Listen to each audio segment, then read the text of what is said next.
Hi folks, Bob Everett here, President of Central Regional School Board. As you know by now, I am up for re-election this November 3rd. I hope everybody gets out to vote.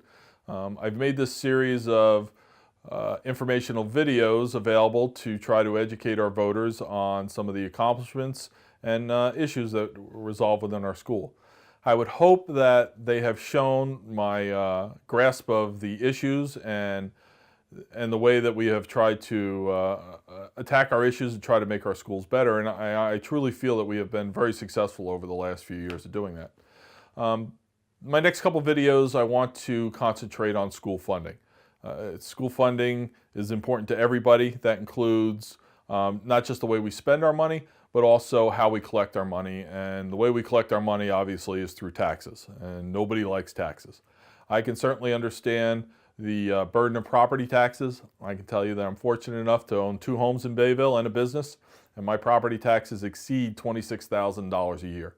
So when taxes go up, I feel your pain too. So the first part that I want to talk about is a way that we fund the schools that some people may have heard about but probably don't quite understand, and that is our school choice program. This is a program that Dr. Parlapanides brought to the board a few years ago. And again, I'm one of 9 votes on the board, but our board fully supported the choice programs when it was laid out to us. And the point of the choice program is twofold.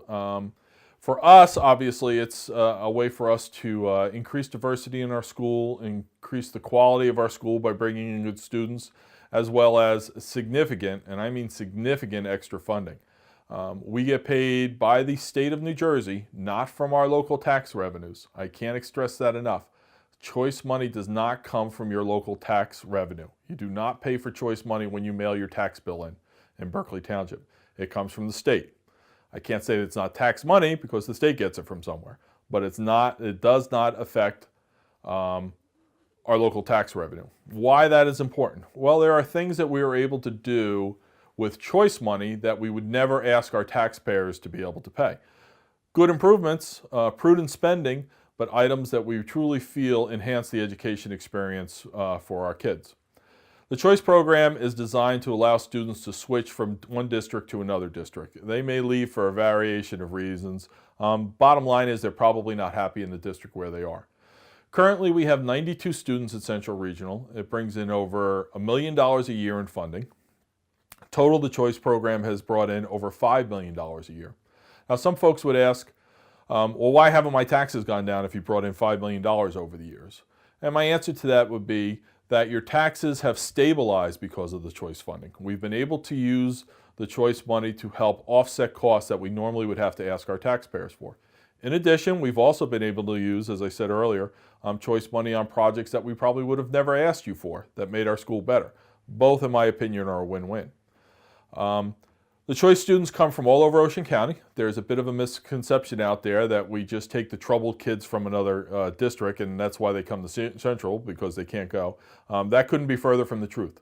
We have strict academic standards that you need to apply for choice. Not everybody gets accepted.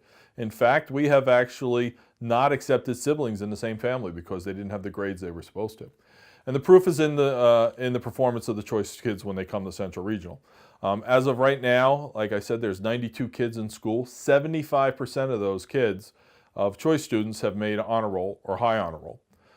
That is far and above the less than 50% average of our home population for choice. So we're bringing in good kids. They are escaping or leaving their school district for a variety of reasons. Another common misconception is that all of the choice kids come from Lakewood, and that's not true. Because of the troubles in the Lakewood School District, we do have quite a few Lakewood kids. In fact, the number as of right now currently is 36 kids from Lakewood.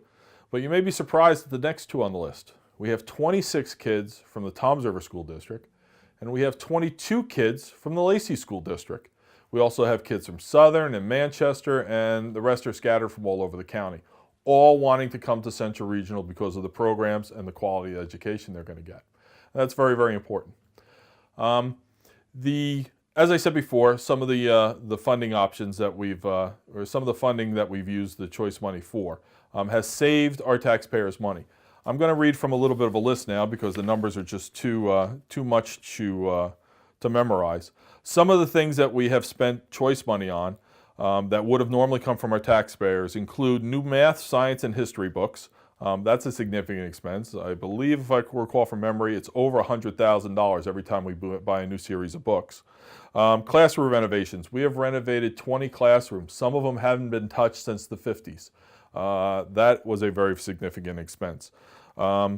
We have done new computer labs in the middle school and in the high school. We've bought new Chromebooks for the media center.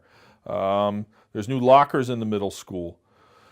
Renovations to various parts of the building, teacher lounges, other bathrooms, even in a Board of Education office that was really due to get done. There are numerous things that we've spent choice money on that we normally would have had to ask our taxpayers for. The overall philosophy of the choice money is to spend it on one-time purchases. We do not want to spend it on things that would be normally in our budget for the simple fact that we don't know how long the program's going to last. We fully expect it to disappear within a few years, although lately it seems like maybe it's gotten a little bit more life, so that's a good thing for our taxpayers here. We don't want to fund something that's normally in our budget, because if it goes away, then we have a hole in the budget. We have to ask for that money back from the taxpayers. And that could be very, very difficult when we haven't passed a budget in Central Regional 30 out of 32 years. That could be a real challenge trying to get that funding back. And we need that to run our schools. So those are some of the things about the Choice program that I'm not sure everybody understood.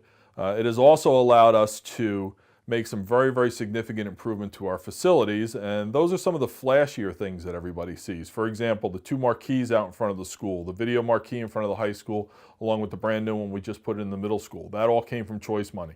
That was not local taxpayer dollars. And of course, the biggest item that we've been able to do is our new football and track stadium down at the football field. The track that was there was still the original track with the basic foundation from 1950. It was out of date, it was the wrong size, and it desperately needed to get done. It was past the point of even being able to renovate what was there. So we made the investment because we had this extra funding, and we're able to build that beautiful facility, which is very quickly going to pay some real dividends. So those are some of the flashier things that we've been able to do. But again, I can't emphasize enough, we were able to accomplish that, improve our schools, and make it better for our kids without burdening you, the local taxpayers. I know I certainly appreciate that. I would think you do too.